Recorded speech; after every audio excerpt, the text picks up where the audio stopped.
Jackman, and I am the author of Real Heroes Are Fiction, Heroic Hubris, which comes out October 27th, 2025, and that's in just a couple months. I am working on getting together some sneak peeks at the book, and I will hopefully be posting my audio stuff here. I would really like to share all of that with you. However, that's going to take some time, and I have been going back through some of my older writings and such, and I have been thinking that I will post the couple of them that I have gotten the best feedback on, the ones that people seem to like the most. There are 3 in particular that people seem to relate with the most, so I am going to go from least relatable to most relatable. So this first one, I am going to let you know that it is about taking a pregnancy test, so I just figured I would warn you about that. If that's going to trigger you, you can click away now. If not, you're welcome to stay and listen. So this is 3 Minutes by Britt Jackman. 3 minutes can change your life and no one talks about it. Or about the 5 seconds before those 3 minutes where you pee on a stick. No one discusses those 3 minutes, except me. I'm currently sitting on the toilet waiting for those 3 minutes to finish. My butt is aching, and I know the seat is making that red dent in my thick flesh as I wait. I can't see it, but I know it's there. Kind of like the thing I hope is growing inside me. It's weird how such a tiny stick can be so full of information. My brain races through all the things that will have to change if there are 2 lines. I can't stop myself from looking at the timer. 2 lines, 2 minutes, 5 seconds. Everything could change, and I don't know if I'm happy or scared.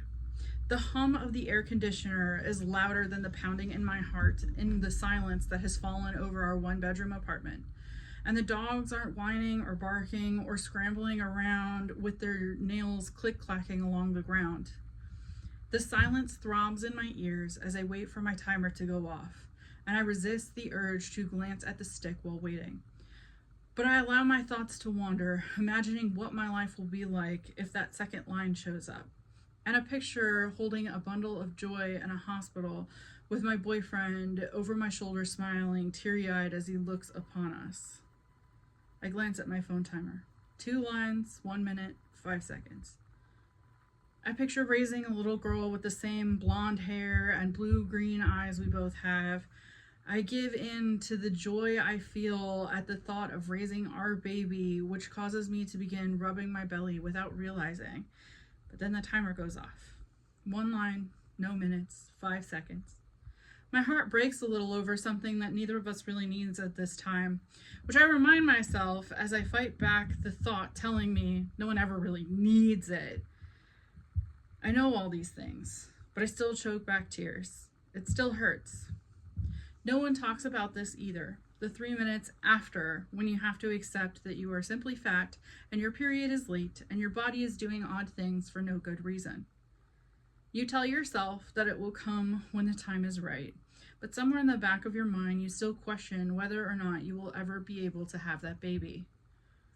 You think about the ones you lost before and how in the back of your mind, you thought this might be your chance at something you feel will be redemption for failing at the one thing your young body should be able to do, which makes you almost ache. But you tell yourself to suck it up and carry on, and you do. Because there are no life-changing lines, no mind-blowing minutes, and no second thoughts. I know that was a little heavy, a little deep. It's very personal to me, and usually I cry when I read it, but I didn't today, so that's improvement. I also know that there are some kind of problematic ideas in here. I have had years to rethink and unravel some of that stuff, especially because I found out shortly after this was written that I was infertile.